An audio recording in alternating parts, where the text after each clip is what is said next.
May kabugusan nga sa 60 ka personnel ang LTO deputize o kon otorisado nga magkumpeskar sang driver's license sa Rion Size. Sandi gini sa record sang Land Transportation Office sa kon LTO Region 6.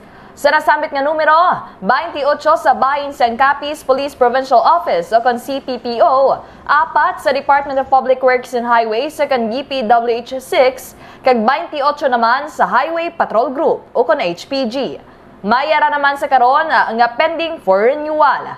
Nahibaluan nga sandig sa memorandum nga ginpagwa sang Department of Interior and Local Government o kon DILG, ang mga LTO deputize lang ang mahimo makakumpeskar sang lisensya sa mga driver nga may bayulasyon sa traffic rules. Samtang sa bahin sang Iloilo City, ginpahayag ni Mayor Jerry Treñas nga magabulig siya sa pag-aresto sa mga drivers nga nagapamalibad nga maghatag sang ilatag sa ka-driver's license sa tion nga may violation.